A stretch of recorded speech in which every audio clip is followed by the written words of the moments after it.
It is the Western Oklahoma Wake Up Show, and we're going to delve back into politics again today. We've got the runoff election coming up on Tuesday, August 25th. So just about, 5-6 weeks away. And with us is candidate for State Senate in District 26, Jessica Weingart. Good morning. Good morning.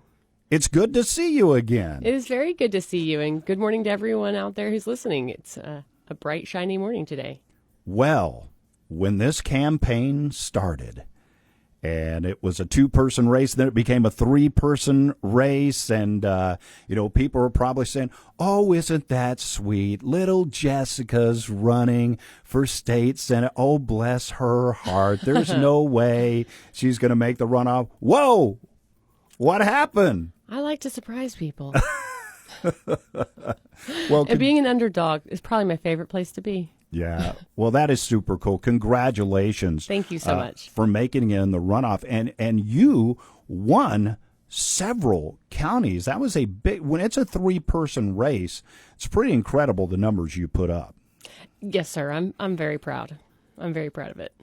Well, now we're down to the final, few weeks, the runoff coming up on August 25th. I know, one of the things that we even talked about over the air, it's getting people to turn out and vote, because the primary election saw about 24% of registered voters vote. Sometimes runoffs, it's 10, 12%.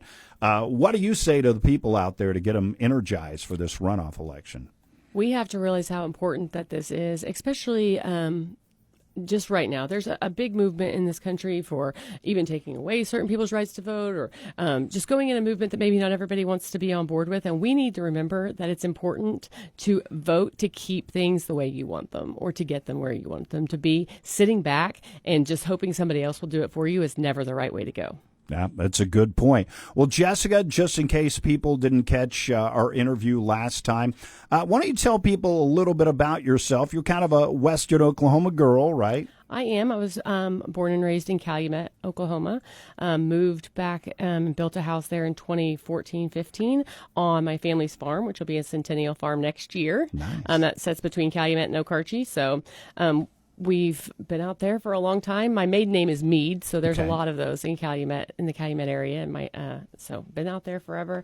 Went to college at UCO. That's where I got my bachelor's degree, and then got married the following year. Had my daughter the next. So we were busy there for a little bit. I went into sales with chemical fertilizer and seed after a little while after college, and then transitioned back into working with my father because he was diagnosed with a heart condition and wasn't going to be able to drive a truck. And so he was just going to give up his business because he bought and sold hay and hauled it himself. Wow. And I said, we don't need to do that, because my dad's favorite hobby was work. So not working wasn't going to be good for him. And so I decided I'd step into it with him, and I would figure out the logistics, getting the trucks, getting the payments, making payments, all the things, and also helping to look at the hay and all of that. And so we got to work together for a few years before he passed, and I have carried that on since then. So I have ran the hay business since about 2011, 2012. And how is the hay business right now? Obviously, with the drought conditions, not as much out there, right? Honestly, for me this year, it's been real slow because I have not been focused on it. It has been campaign all day. I've moved a very little hay this year, but I see it out there. I see a lot of it getting rained on, which scares me. It's like you need the rain, and then it always comes at the worst time. Yeah, right after the cutting and baling. It, you do not want to get that rained on when the windrow, and that happens. Yeah, for sure. Well, obviously, coming from an ag background, it's a big part of what we do in Western Oklahoma. Huge. So what do you feel you're the best candidate for state senate? Well, I do feel like I live the life of the people of District 26, and ag being one of them. No, I'm not a farmer. I don't go out and drive a tractor every day, but the people that I do business with do. And the fertilizer costs that are through the roof, and the tractor costs that are through the roof, and all those things, they affect how much that hay is going to be and what I can sell it for, all of the things. And so it affects me. Also, like weather conditions, you think, well, how does that affect a hay? Well, it definitely does. If that hay gets rained on after I bought it or whatever, it definitely affects me. So the way that I feel agriculture is the way that, or the way that I feel the issues of agriculture is how District 26 feels them. I understand that, understand the pains, I understand how hard it is right now, for sure. It's definitely tough. And you really have to be invested in it to understand it in that way. I understand those things. I understand education on a different level. My kids are in public school. I'm setting in a public school this year it'll be Monday, Tuesday, Thursday, and Friday because I have a junior high kid and a high schooler, both playing both sports, or all sports. So I'm there all the time. So being inside of a school, even if it's just being there and seeing how well it's taken care of or what their facilities look like, that just gives you a much better understanding of how well our public schools are doing in District 26. And I'm all over District 26 at different schools. So I think that's really important. And also just having my husband being in the oil field, being a pipeline inspector, we understand the energy policy on a much higher level than just somebody who's talking about it and not living it. Yeah. Well, it's a Western Oklahoma story, then kind of an ag background, oil background. Obviously, you mentioned public education. You also served on the school board for a while, right? Yes, I served on the school board at Calumet from 2020 to 2025, and that just gave me a whole new perspective on things. I substituted some before that, so I kind of got that as well, and that was awesome, really just being in the classroom. You're a brave person, substituting. Yeah, I know, and I did that from like elementary and high school because, Calumet's so small, so I went all the way, saw all the different age groups, and that was a lot of fun. Actually, something that I really missed when I became a board member, because you can't substitute after you're a board member, I couldn't sub anymore, and that was a lot of fun. But really have seen our school just from the bottom to the top, and how different things affected it, and was able to really influence change in amazing ways on the board, and just leave a legacy of positivity for Calumet and like our new facilities and things that we were able to implement while I was there. And so I'm really proud of that, and I hope to take that to the next level. So what made you decide to delve into politics on a state level, state senate? I think my school board experience is exactly what led me there. Being able to, when somebody calls and has a problem and you can help them, that is so rewarding. There's nothing better than being able to help the people around you, and I think this will be a good opportunity to do that in a bigger way. So you've been out and about talking to people, knocking on doors, putting up signs. You communicate a lot on social media as well. What are some of the big issues that people are talking to you about? I have been out there doing all of that and those signs. And I just heard your weather report, and you said it's going to be windy. And I'm like, of course it is. I was going to put out signs today. Of course it's going to be windy. Not too bad. People tell you the same things all the time. Taxes are always a big one. And I think that we have some changes that we can definitely get into and look at, like not taxing our elderly population out of their homes. I think that if you're over the age of 65 on a fixed income, that you shouldn't pay property taxes on your home. That's something that's actually feasible, something we can actually do. That's not such a big idea, just saying no taxes. That's not feasible. We have to pay for our bills, and our bills are paid through taxes. So we couldn't do that. But I think we could look at those type of changes. And that is a big deal that I hear at doorsteps about property taxes. And yeah. Yeah, it's been getting a lot of publicity over with all the different competing state questions or potential. And governors. The governor's race, talking about it a lot right now as well. And might get your thoughts on that coming up in just a few minutes. Our guest this morning is Jessica Weingart. She is a candidate for State Senate District 26. Quick break. We'll come back with more. A message from your local heat and air experts. Now's the time to get your unit's seasonal checks. Catch the small problems before they become big, expensive ones. Call Southwest Air and Heat, your local Lennox dealer in Weatherford. Southwest Air and Heat and Lennox are the trusted and experienced names for air conditioning in western Oklahoma. No matter the make or model, Southwest Air and Heat can service it. Call 772-8000. That's 772-8000. Perfect air, unmatched care. That's Southwest Air and Heat, your local Lennox dealer in Weatherford. When you're making decisions as important as choosing home health or hospice for a loved one, it's important to ask the right questions. Are they locally owned? Are they proven through years of successful business practices? If necessary, can you transition from home health to hospice with the same care given? You can find all this and more at your locally owned Shepherd Home Health and Hospice. They've been serving Clinton and the surrounding area since 2006 with dependable, local, and reliable care. Shepherd Home Health and Hospice of Clinton. Call today. You're going to love the taste of the meats, chicken, and pork available to you from Good Ranchers. This company connects you with American farmers and ranchers raising cattle, hogs, and chickens the right way. No antibiotics, no added hormones, and pasture-raised. It's a serious upgrade from what's in your supermarket. More than 85% of grass-fed beef sold in grocery stores is imported. Good Ranchers partners with local farmers and ranchers to deliver 100% American meat straight to your door. Both of our families enjoy what Good Ranchers provides, whether it's a mouth-watering ribeye steak or out-of-this-world bacon. This July, Good Ranchers is celebrating all 50 states with $50 off your first order. Just visit GoodRanchers.com. Use my name, Clay, as your promo code at checkout to get $50 off anything on their site. Remember, that's code Clay for $50 off, and you can also get free meat with every order on top of the $50 off if you decide to start a plan today. GoodRanchers.com. American meat delivered. That's GoodRanchers.com.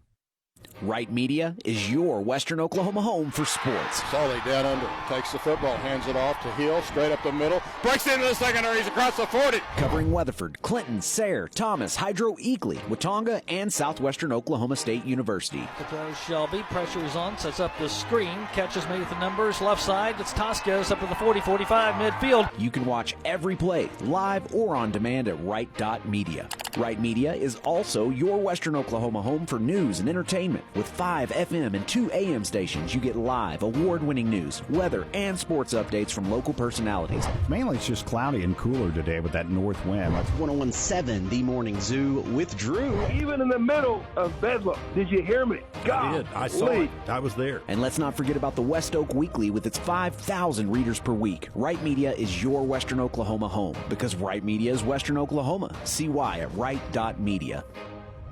Welcome back to the Western Oklahoma Wake Up Show, brought to you by Priority Home Medical Equipment. Our guest is Jessica Weingart. She is a candidate for State Senate District 26, the runoff election coming up on August 25th. So it's a two-person race now, yourself and Rick Cook. Originally, it was a three-person race in the primary. And during the primary, unfortunately, you don't think that local races are going to turn negative. But, man, there were flyers out attacking people on all sides. There were text out. And then, of course, Facebook post as well. And one that you had to deal with is Brady Butler had screenshotted an old Facebook post that you had made about Roe v. Wade being overturned, which happened, I think, back in 2022. Now, you're a pro-life candidate, but when he posted screenshots of that, maybe that gave some people pause. Hey, are you really pro-life? So kind of tell us about that. Yeah, I can see where they're coming from.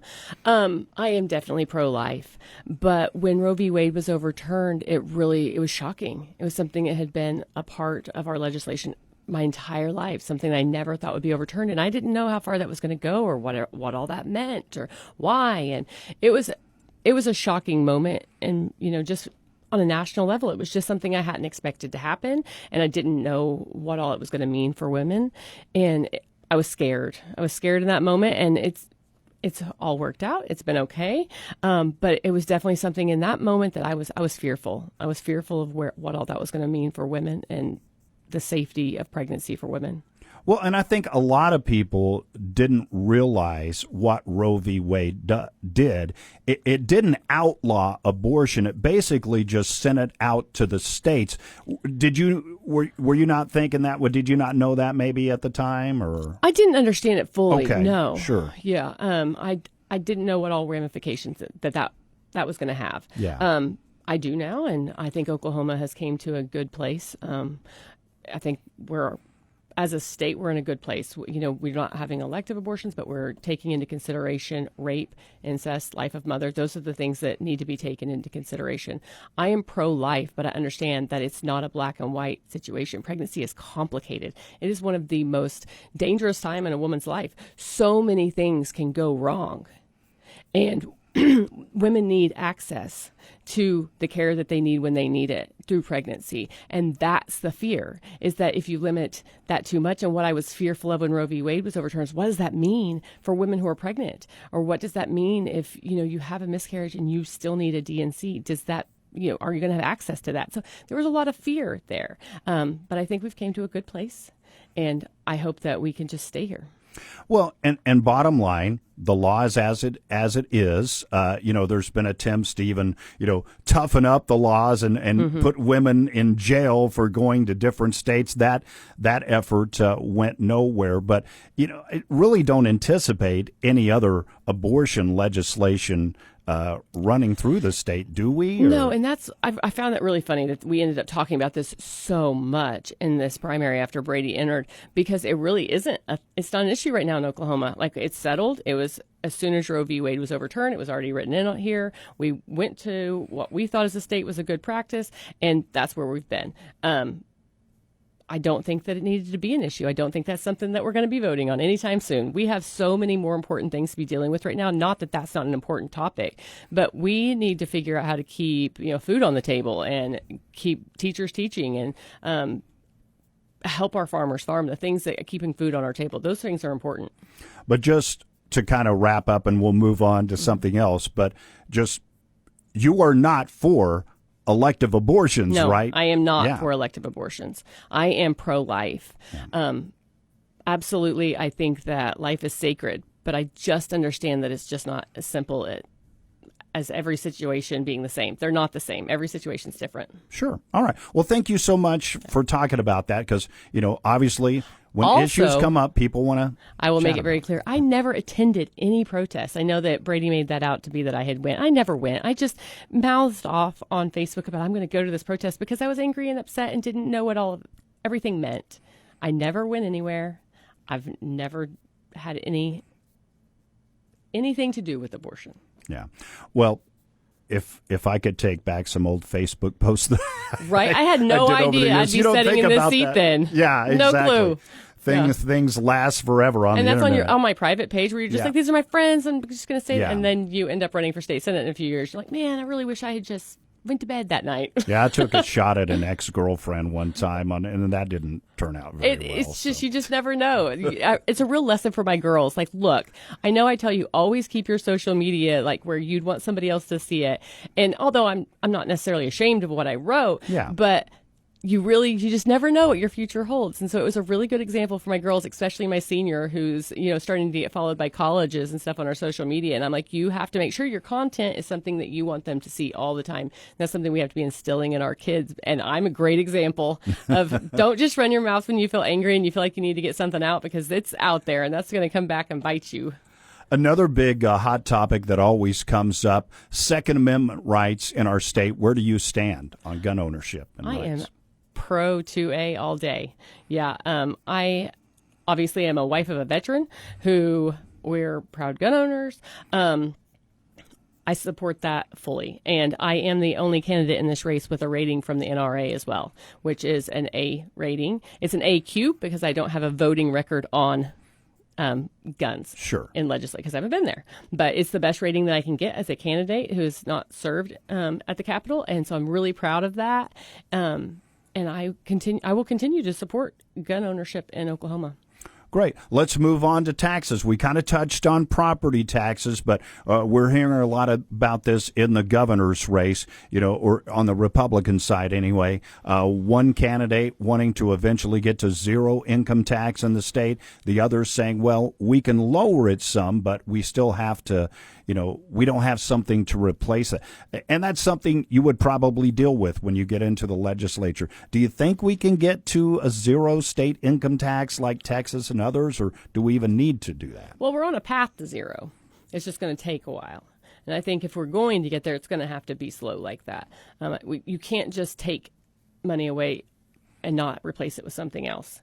So if you take income tax away, you're going to find it. You're going to pay for it some way. Like, it's not just you're not going to pay. You're going to pay for it at your sales tax, or you're going to pay more on your property tax. You're going to pay your taxes. They still have to pay the bills. They're going to come get it from you. So it just depends on how you want to pay it. And some people propose, well, let's go to a consumption tax, but that would hit some people harder than others, wouldn't it? I think that's a terrible idea. You have some of our small towns out here, there's no way they could handle that. Some of our tax rates in these small towns are already really high, and they're close enough to the next town that people will just go to the next town and go shop and not shop there. It would be catastrophic in a lot of ways. Plus, that really disproportionately hurts poor people. So I'm just not a fan of consumption taxes. Jessica Weingart is our guest. She's a candidate for State Senate District 26, so the runoff coming up on August 25th. So we kind of asked Rick the same question when he was in the other day. What separates you from your opponent? Well, we're pretty different. What separates me from him is that I am living more of the normal life of people of District 26. I am raising a family. I'm trying to figure out how to deal with increased cost and how that affects our budget. I know that he has put maybe a spotlight on this, but we are different in age as well. I'll You be are 43 next month. Oh, yeah, you're just a kid. No, I'm just kidding. 4 days before after the runoff, I will turn 43, and so we're different in that way as well. I think that I might have a little bit more of a stake in what happens in the future because my kids are young and I'm going to be around a little bit longer, but we're pretty different because I'm having to campaign in a totally different way than him as well. I have to go out and I have to do all the work myself. So if a sign needs weed eated, if it needs put up, if the wind tears something up, if a door needs knocked, if anything needs to get done, it's me doing it because I don't have the funds to pay somebody else to do it. And that puts a big differentiation. We're very different in that way. Yeah. Can't speak this morning. No, that's Coffee fine. hasn't And kicked in. and people a lot of times will bring up experience, but in all honesty, either candidate, there's going to be learning on the job, I would assume, because nobody's been in the legislature that's running right now. Absolutely. And you don't even know what you don't know until you get there. And that's true with any job, anything that you step into. Neither one of us have served in that capacity. We're both going to be freshman legislators, regardless of what our career experience has been. We're stepping into this green, and we both have allies, I'm sure. We both have people who will help hold our hands and walk us through it. I am very willing to learn. I know that I'm going to be in a position of learning for a while, and I don't even know what I don't know. Well, it's everybody will tell you that's served before. You think you know what it's going to be about, then you get up there, and it's very eye-opening. And I think that's true just for campaigning, just learning more about it as you get through the campaign. It's crazy, everything I've learned since I started October 1st to now. I'm a different person. It's been insane, just everything that you learn about this as you're going along. So, yeah, there's just no way you can know.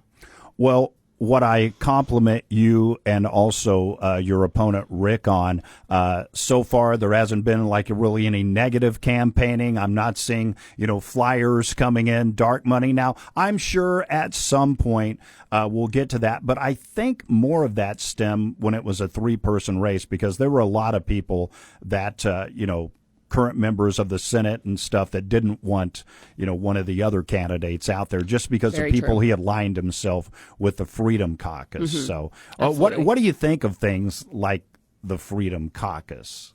The Freedom Caucus isn't for me. And the reason for that is because I feel like they aren't trying to work for the people of Oklahoma. They're working for themselves. They always wanted to, in my opinion, they always want to turn something into political theater so they can make it to Hannity. They're taking issues that they should be able to get through, solve, vote on, and move on to continue to work for the people of Oklahoma.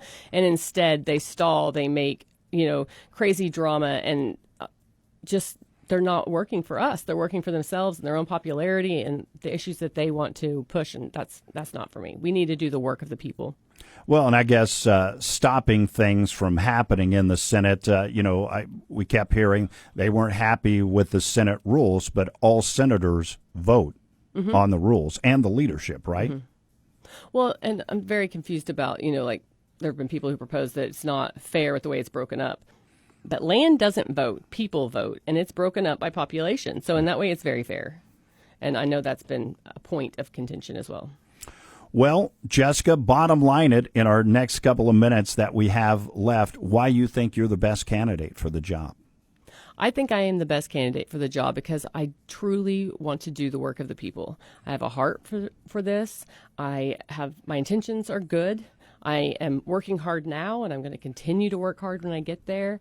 I want what's best for our sons and our daughters. I want to leave it better than I found it. It's a big thing for me. I want to leave, District 26 at the end of all of this better than I found it.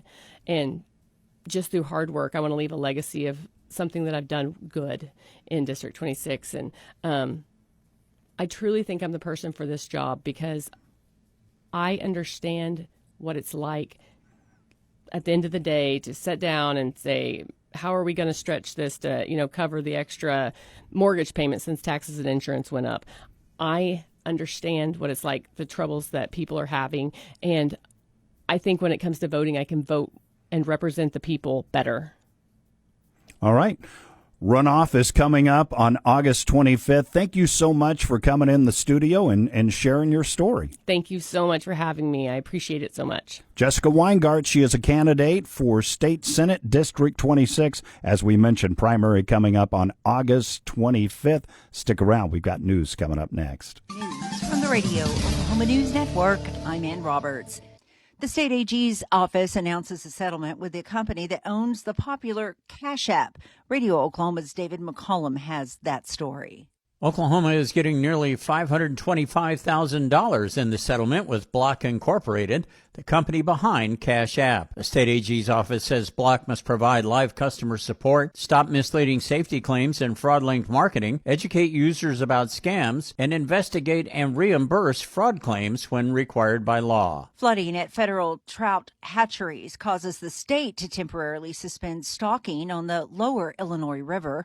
Officials said flooding last year significantly affected production at a U.S. Fish and Wildlife Service hatchery, resulting in the loss of about 2 years' worth of trout. More on these stories at RadioOklahomaNews.com. From the Radio Oklahoma News Network, I'm Ann Roberts. Stillwater Milling has been Oklahoma's trusted source for animal feed for over 130 years and is still locally owned and operated. With 4 AgriCenter locations, you'll find a wide variety of products to help you get all the projects done around your property. But did you know they are so much more than just a feed store? They have lawn and garden, pet supplies, animal health, pasture supplies, and more. There are dealers across the region and an in-house nutritionist to work on custom feeds if needed. Stillwater Milling. Find our locations at stillwatermill.com. Some things really are worth it, like a good mattress, quality trash bags, and if you're raising wheat, OGI certified varieties from OSU. They offer top yields for grain or grazing, great pest resistance, genetic purity, and outstanding end-use quality. OGI certified wheat provides the best return on your seed investment and is simply worth it in every way. You see, some things really are worth it, like OGI certified wheat and not doing your own dental work. Learn more at okgenetics.com. Don't miss the 4th of July sales event. Drive away in a brand new 2026 Ram 2500, built to tackle the toughest jobs and roll straight into the weekend. Camping, boating, just plain hard work? The new 2026 Ram 2500 is made to maximize your day from sunup to sundown. Get in, get more, along with a 10-year, 100,000-mile warranty for added peace of mind. Test drive all CDJR models. Cummins, Chrysler, Dodge, Jeep, Ram in Weatherford. Just off I-40 or at CumminsChrysler.com. All right, 7:36, time for a look at local news brought to you by Bar S Foods. Only the best is branded Bar S. From the Right Radio News Center, our big story this hour, a new Carnegie police chief named. The town of Carnegie has a new police chief. As of Tuesday, Thomas Fouts has been appointed to the position. The appointment comes following the death of former chief Tony Melton in April. Finances look good overall moving into another school year, says Weatherford Public Schools Superintendent Mark Harmon. We finished up fiscal year 26 with the $3,342,124 carry forward. Last year we finished at about $3.6 million. So that's out of our operating budget. That's a deficit of about $272,000. That's about third year in a row that we've had a deficit. So our cash position is good. It's better than what I thought it was going to be. The revenues came in good. The gross production bailed us out during the end of it. Harmon says the building fund finished with a carryover of just more than $2.1 million, up about $600,000 over last year. A Kansas resident was injured in a Custer County accident Tuesday on State Highway 33. The Oklahoma Highway Patrol says 29-year-old Cameron Leslie was injured when the vehicle Leslie was driving ran off the roadway and rolled. The vehicle struck a fence and tree before coming to rest on the driver's side. As the beginning of the school year approaches, Hinton Public Schools Superintendent John Hancock outlines enrollment numbers and district finances for the upcoming year. we're at about 650 students, which is down about 60 students. And whenever we go talking about that, not that we want to dwell on anything, but whenever you start talking that you lost 60 students, then we got to start talking about budget cuts, because 60 students means there's money there. Not that that's a tough conversation, but that's things that schools are having to look at now. And it's not just Hinton. Schools throughout the nation, as well as Oklahoma. Hancock says the district is not looking to implement cost-saving measures such as a reduction in force, but will remain mindful of costs. Overall, he says he believes finances are stable for the year. More news coming up next. Bar S is proud of our long-standing ability to provide quality products across the United States, and we are looking for great team members to help us with our mission. General production workers and maintenance workers are needed. Maintenance pay is based on experience. Bar S offers weekly pay and great benefits. Advancement and promotion opportunities are available for those who work hard and have good attendance. Bar S is a proud supporter of Western Oklahoma. To apply, stop by the plant at 200 Locust in Clinton. A cost energy savings program for Elk City Public Schools is paying dividends, says District Superintendent Mike Sparks. Ideal Impact was a group that we went in partnership with to kind of help control our heating and cooling across the district. And talking about the end of our last fiscal year, we have spent somewhere in the neighborhood of $115,000 to $120,000 less in heating and cooling costs in the district. And so it's not a full year's glimpse of everything yet, but boy, the early returns sure seem to be paying off in that investment that we made into the school district. Sparks says the district implemented those cost-saving measures last fall.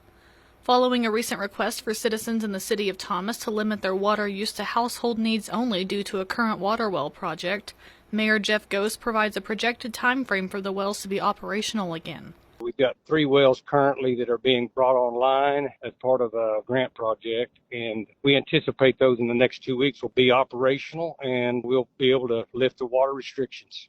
As the project is still underway, residents are asked to refrain from filling pools, sprinkling and irrigating lawns, and using water for non-essential reasons during this time. Officials with the city of Geary say the city trash truck is currently broken down and undergoing repair work. Because of this, the city was unable to run their regularly scheduled trash pickup Wednesday. City officials say once the truck is repaired, crews will work extra to complete the misscheduled trash pickup and return to the normal trash pickup schedule. To prepare for the start of the 2026-27 school year on August 11th, Clinton Public Schools Superintendent Nathan Meggett highlights safety upgrades in the district. A couple of big things that are coming at CMS are the bollards, those big poles right in front of CMS. That way if somebody goes in that driveway right by the front office, we want to make sure you get those up. And then CHS, we want to put gates on that south side. So that south side where all the teachers park, practice gym, that area, students aren't supposed to go through there and park during the day. Well, we have student traffic in and out of there all day long. That'll help deter some of that, and it'll also help lock some of those gates and shut down some of those gates when classes start. So we are going to install a gate right there. Among other efforts to promote security, Meggett says signage has been ordered and will be placed throughout the district. That's KCLI News. Western Oklahoma funeral notices are next after this word from Winery Funeral Service and Cremation Center. I'm Kyra Huckabee. In life's most difficult moments, you deserve compassionate care and trusted guidance. At Winery Funeral Service and Cremation Center in Elk City, they honor your loved one with complete in-house care. Owning their own crematorium, there's never any questions to complicate a delicate situation. Your loved one never leaves their care. Winery Funeral Service and Cremation Center, located at 403 West Country Club Boulevard, prides themselves on honoring the past with a progressive future. For more information, call 580-339-8008. That's 580-339-8008. Graveside services for 71-year-old Susan K. Silverman will be held today at 2 o'clock at Greenwood Cemetery in Weatherford. She worked as a registered nurse. Services under the direction of Lockstone Funeral Home in Weatherford. Graveside services for 72-year-old Betty Sue Benavidez will be held Friday at 9 o'clock at Eric Cemetery. Services under the direction of Winery Funeral Service and Cremation Center in Elk City. Funeral services for 94-year-old Catherine Brown will be held Friday at 10 o'clock at the First United Methodist Church in Geary. She worked at the Watonga Family Care Clinic. Burial will follow at the Geary Cemetery. Services under the direction of Turner Funeral Home in Geary. Funeral services for 77-year-old Gerald Wayne Hemingway will be held Friday at 10 o'clock at the First Baptist Church in Elk City. He worked in the oil field industry.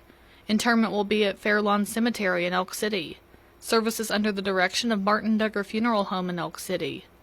A funeral mass for 64-year-old Jeffrey Boyd Donahue will be held Friday at 10:30 at St. Matthew Catholic Church in Elk City.